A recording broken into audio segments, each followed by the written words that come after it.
Bonsoir à tous et bienvenue dans votre journal consacré bien sûr en grande partie à l'épilogue du Tour. Félix Mérine, visage désormais du Tour de la Martinique des Yoles-Rondes 2023. UFR Champflore remporte la compétition. Difficile cette année.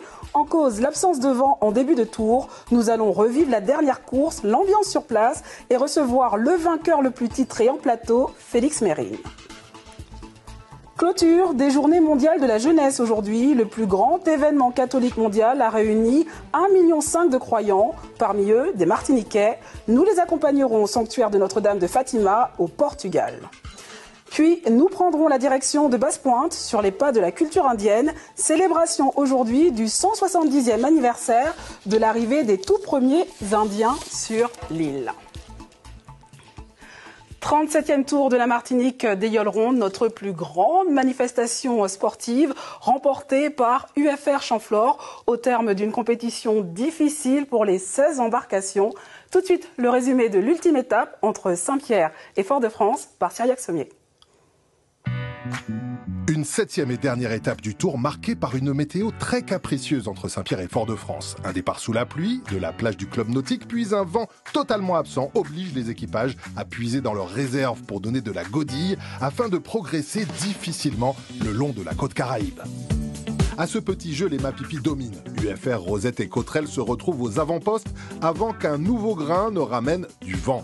Rosette, qui a fait le pari de rester un peu plus au large, prend la tête au niveau de Bellefontaine.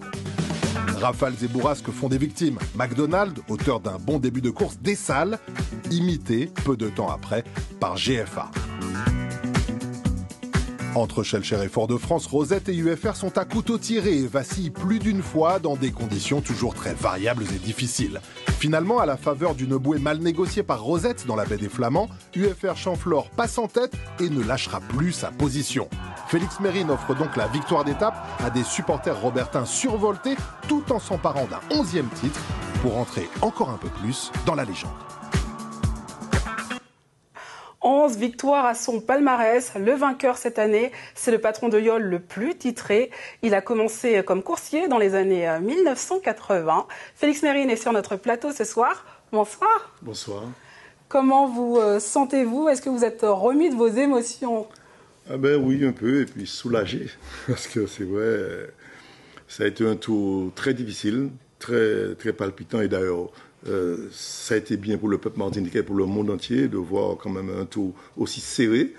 Et je dis aujourd'hui, c'est vrai, notre association Caracoli, on est fiers de ramener enfin, un 11e tour des Yoles au Robert.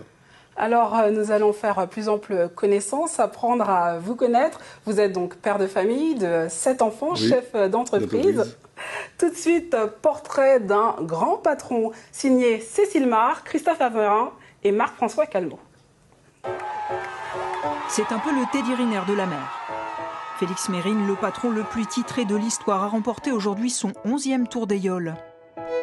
Un exploit sans précédent pour celui qui a annoncé disputer son dernier tour. Et pour cause, l'homme a 61 ans.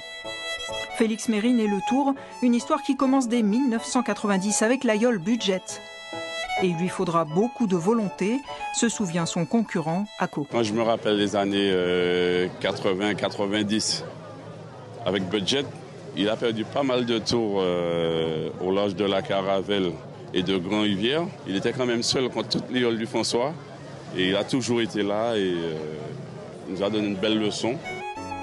Et pour arriver à ce résultat, un mélange de rigueur, d'humilité, mais aussi beaucoup d'exigence envers ses hommes. C'est un homme humble, gentil, et il honore ce qu'il fait. Il est présent à l'écoute de tout ce qu'on a envie qu'il fasse, qu'il puisse faire avancer sa Yole. Et puis il faut être sérieux à côté de lui pour être un bon coursier. C'est surtout ça. Être sérieux, si tu n'es pas sérieux, c'est même pas la peine d'être là. Il faut travailler, il faut venir le mardi, le jeudi, le samedi matin, 3 fois par semaine. Je sais que c'est difficile, je sais que ça demande beaucoup, mais je leur dis, à la fin, vous voyez, on est à l'aise sur l'eau. Un acharné, un passionné, un acharné. C'est-à-dire que pendant 35 ans, il est dans le même état d'esprit. Il ne s'est pas tellement assagi. Et chaque fois qu'il prend le départ, c'est pour gagner. Et dans sa tête, c'est ça. C'est un instinctif. Quelquefois, il fait un choix en dépit du bon sens et puis il se révèle que c'est le bon choix. Ce tempérament de tête brûlée ne lui sert pas toujours. Pendant longtemps, UFR, c'était aussi l'aïeul des dessalages. Incapable de se laisser dépasser, Félix Mérine est parfois parti à l'attaque de ceux qui ne le menaçaient pas au classement général. Hier, face à Cotterell, il a semblé plus sage. Mais son acharnement à la victoire a aussi obligé toutes les yoles à s'aligner. Il a commencé là, je n'étais pas encore né. Donc, comme on dit, il a ses expériences, il a ses qualités. Donc, après, c'est très bien qu'il soit là parce que ça me permet aussi d'évoluer sur la façon de naviguer, etc. Et puis bon, ça hausse aussi un petit peu le niveau. Je pense par rapport à lui, on a progressé aussi. On a progressé parce qu'il fallait mettre les bouchées doubles pour pouvoir courir contre Félix. Ce Tour 2023 est donc le dernier avec Félix Mérine comme patron. Il faudra du temps pour trouver un remplaçant à celui qui a été le principal animateur de la course depuis plus de 10 ans. Alors, quel est le secret de votre réussite? Les consultants disent que vous êtes le meilleur sur la remontée au vent. Oui, c'est vrai. Bon, vous savez, c'est pas d'aujourd'hui. C'est vrai, j'ai commencé tellement tôt. Je suis né vraiment à 100 mètres de l'eau, au Aubert, et que bon, c'est vrai, mes oncles, je suis né vraiment dans l'eau et les caisses d'eau morue, tout ça. J'ai fait des caisses d'eau morue, après j'ai fait les bébéoles.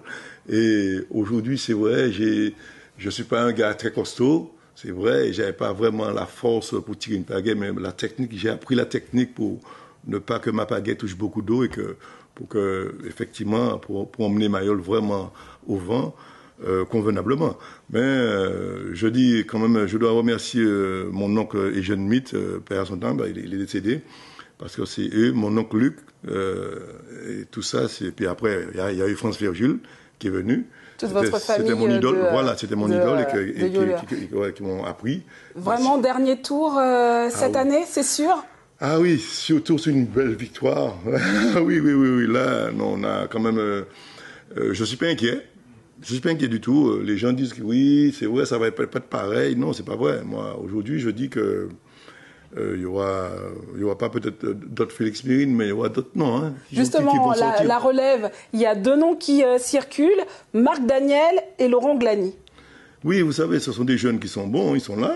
Bon, ben, puis il y a d'autres. Oui, c'est vrai, mais bon, maintenant, il faut qu'on discute, que je les prépare. Enfin, je reste là avec eux. Je ne sais pas sous l'aïeul, mais du tout.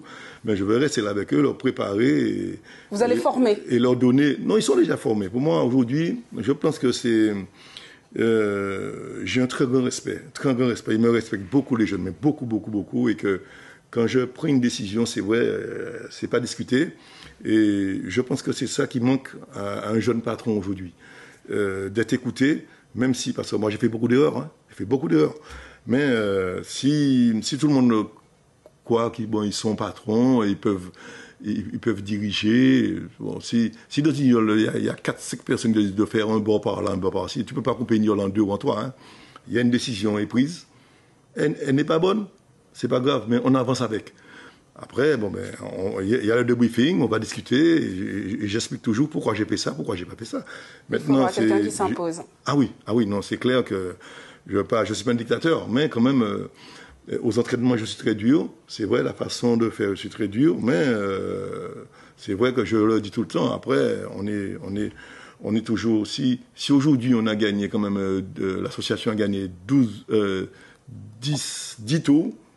11 Coupes de Martinique, 12 championnats.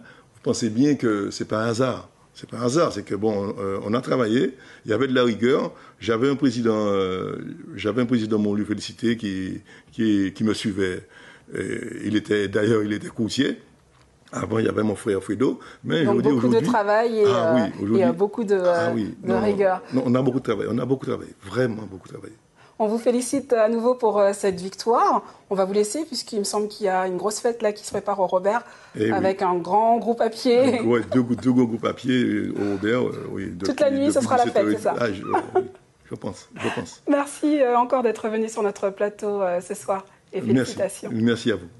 Et pendant que vous étiez en train de décrocher la victoire du Tour, Rosette Lapaluzza, elle, remportait une épreuve inédite, une course de rapidité entre deux bouées. C'était la nouveauté offerte par Martinique la Première aujourd'hui. Nous voyons les hommes de Kenny Exili, de l'embarcation nommée L'Arme Fatale, récupérer leur prix. Ils ont passé 8 jours intenses à suivre la compétition minute par minute, en solitaire ou au cœur de la foule. Les supporters ont pleinement vécu la compétition. Delphine Bess et Jean-Marc Kenenga étaient à leur côté à Fort-de-France.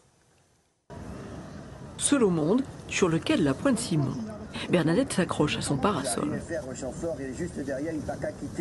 Et bien que sa tenue soit discrète, elle est bien supporter. Oui, je supporte l'Aïeul, Rosette bien sûr. Ah oui, jusqu'au bout. Qu'elle arrive la première, qu'elle arrive la dernière, Rosette sera toujours ma Aïeul favorite. Si certains préfèrent garder leur distance avec la foule, c'est qu'ils peuvent suivre la course de n'importe où sur nos médias. En direct sur Martinique Première en plus, hein, et puis sur place. Un petit peu à l'écart quand même. Un petit peu à l'écart parce que j'ai une jambe. Donc sauter dans l'eau, se faire bousculer et tout, non, c'est pas mon truc. Et puis j'aime bien, on voit tout, de loin on voit tout. Hein. À l'écart, c'est pour mieux voir déjà l'arrivée des yoles et puis on est plus à l'aise, on est au frais, voilà, tranquille. Des fois, on n'a pas envie de mouiller trop bonnet.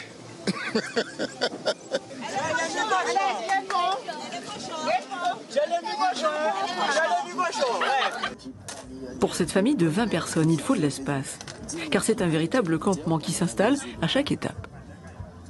Nous partons tôt, depuis 4 heures du matin, et nous suivons toutes les étapes. Nous arrivons à la commune d'arrivée, on s'installe, et puis on est là, on joue au domino ensemble, et je regarde sur mon portable le parcours. Alors la famille supporte combien de yoles différentes? Alors chez moi, nous avons Rosette. Il y a une partie, c'est UFR. Et moi, c'est uniformation parce que mon fils est sur uniformation. Et puis, n'oubliez pas, j'ai des amis, Sarah. On va bien, on doit pour Sarah là. Et puis, il y a bien sûr ceux qui veulent être en première ligne pour accueillir leur yole. Les meilleures années, le Tour peut accueillir jusqu'à 30 000 personnes à Fort-de-France. Vous vous êtes réservé la meilleure place là? Oui, je crois.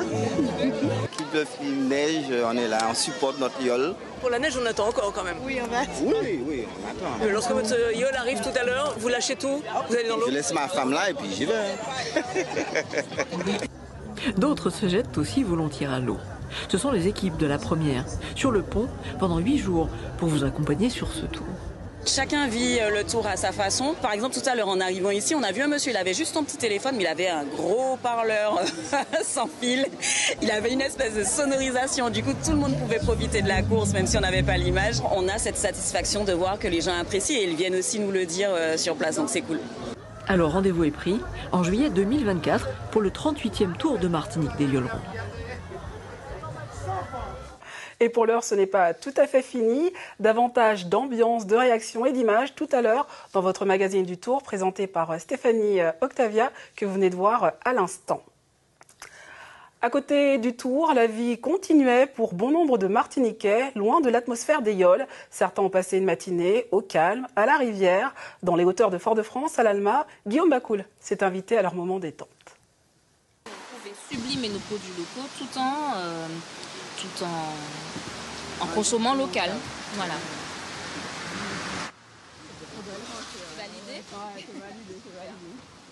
Petite pause culinaire loin du tumulte et de l'effervescence du centre-ville.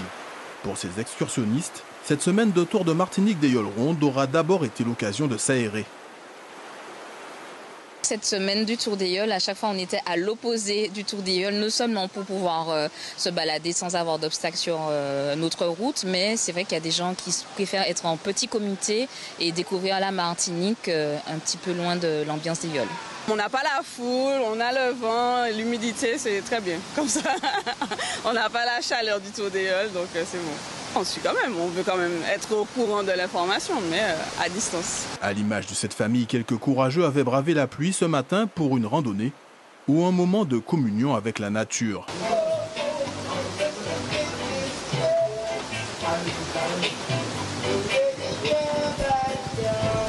Moi, je pousse que nous, je vais écouter, mais je contact avec la nature. Donc, ça pas dit mal. UFR, Au final, sur les hauteurs de l'Alma aussi, les yoles rondes ne sont jamais bien loin. Si ce groupe de randonneurs fans du FR Champfleur ne s'est pas jeté à l'eau, il a tout de même célébré dignement le 11e titre de Félix Mérine. Le plus grand rassemblement catholique a pris fin aujourd'hui au Portugal. Les Journées mondiales de la jeunesse ont réuni 1,5 million de fidèles cette année, parmi eux de nombreux Martiniquais. Durant ce rituel, le pape a visité le sanctuaire de Notre-Dame de Fatima, où la Vierge Marie serait apparue à 3 enfants. Nora Nonet et Mourad Bouretima y étaient. Maman Marie est très importante pour nous et nos mères sont importantes pour nous dans nos îles. Ce petit groupe de pèlerins martiniquais de la communauté du Chemin Neuf ne pouvait pas vivre ses JMJ au Portugal sans fouler le sol de Fatima. Une des étapes du sanctuaire, le chemin d'expiation. Et c'est à genoux que les fidèles se rendent au pied de la Vierge Marie. Près de 200 mètres que les pénitents sont ravis de parcourir ensemble. J'ai pu le faire avec maman. Maman allait jusqu'au bout, mais moi je suis pas allée jusqu'au bout. Donc chapeau à maman, et moi j'ai pas pu. Fatima, petite ville de 12 000 habitants, c'est ici en 1917 que la Vierge Marie serait apparue à plusieurs reprises à ses 3 bergers. Être sur le lieu d'apparition de la Dame du Rosaire, un moment émouvant pour ces jeunes catholiques. J'ai vraiment ressenti une présence, une autre atmosphère en fait. Et franchement, ça m'a beaucoup marqué. Ce lieu est un lieu important et que la Vierge Marie est donnée pour modèle pour les jeunes. C'est cette fille de 15 ans qui a accepté d'écouter Dieu et de croire en Dieu, de faire confiance pour que nous puissions avoir Jésus qui s'incarne pour nous. Et c'est sous le patronage de la Vierge Marie que le pape François a justement choisi de placer ces Journées mondiales de la jeunesse. Pour lui, cette figure chrétienne permet aux jeunes fidèles d'aller de l'avant. Savoir qu'il y a une espérance au niveau des jeunes, qu'il y a des jeunes chrétiens qui sont vraiment fiers de parler de leur foi pleinement, qui soient vraiment des missionnaires de feu, qui soient vraiment prêts pour ça. Partager des moments avec d'autres jeunes qui partagent aussi cette foi et rencontrer de nouvelles personnes, vraiment de tous les horizons. Et je trouve ça vraiment très beau qu'on soit tous ensemble dans le même objectif, dans le même optique. Une dévotion mariale qui rassemble. La délégation venue des Antilles attend d'autres grands moments, la veillée et la messe dominicale avec le pape François qui clôtureront ces Journées mondiales de la jeunesse. En Guadeloupe, Kate Hopkins de la Vendée remporte la 2e étape du Tour cycliste entre Morne-à-l'Eau et Port-Louis-Long, 162 km. Kat Bigmore de la team américaine Project Echelon Racing conserve le maillot jaune du leader en prenant la 5e place de l'étape. Quant au premier Martiniquais du jour, c'est Michael Stanislas. Il pointe à la 317e place à 4 secondes du vainqueur. À la 5e place, pardon. Merci. C'était il y a 170 ans, un bateau accosté à Saint-Pierre, à son bord, les tout premiers Indiens débarquant en Martinique. Aujourd'hui, à Basse-Pointe, l'association Rando Sans Frontières célébrait cette arrivée au programme Contes et plats typiques. Caroline Antich-Martin et Marc Balsa. Après 3 heures de marche, les randonneurs reviennent au point de départ, l'habitation Gradis à Basse-Pointe. Dans quelques minutes, leurs efforts seront récompensés par un savoureux repas indien. Mais d'abord, petite leçon d'histoire sur 170 ans de présence indienne. Les Indiens avaient un contrat de travail de 5 ans. De ce contrat-là, il était prévu d'avoir un lieu de culte. Par force, les Békés sont obligés de donner un lieu. Donc les temples ici sont communautaires, alors qu'en Guadeloupe, chacun a son temple chez lui. Les Antillais ne connaissent pas la vraie histoire des Indiens qui sont arrivés ici en travailleurs immigrés avec des contrats et qui ont remplacé les esclaves. Et ça a créé une ambiguïté avec les anciens esclaves, quoi. Et pendant longtemps, on a été rejetés par tout le monde. Là, ils viennent avec notre vision, ils veulent savoir notre apport sur la communauté antillaise. Parmi ces apports, l'utilisation des plantes comme le moringa, ici consommé en jus. Et bien sûr, le fameux colombo, son nom est d'ailleurs dérivé du terme tamoul kulbu. Alors, Panyalon, Vadé, Jiomon Pektou, Bandier Kilé, poulet et riz. Le plat s'appelle le kolbou en fait, c'est ça. C'est tout ça qui représente le kolbou. Un festin attendu impatiemment par les marcheurs. Ils étaient une cinquantaine aujourd'hui, dont Charlie et Marie. Verdict. Content, satisfait, j'ai bien marché, bien transpiré, et bien, je vais bien manger. Il y a toujours des choses à découvrir parce qu'on vit en Martinique, mais il y a plein d'endroits qu'on ne connaît pas. On pense connaître et tout, on traverse une commune et tout, mais il y a tellement de choses à découvrir. Marcher et apprendre, c'est d'ailleurs le principe de ce rando-tour. Cette 19e édition est placée sous le signe de l'autosuffisance alimentaire. C'est pour inciter tout un chacun à avoir un autre mode de consommation et prévenir, assurer la transmission du savoir et de le domaine de l'agriculture chez nous en Martinique. Je crois qu'il y a beaucoup de choses à faire. Avis aux carnivores, le prochain rando-tour prévu le 9 août sera consacré aux moutons de Sainte-Anne.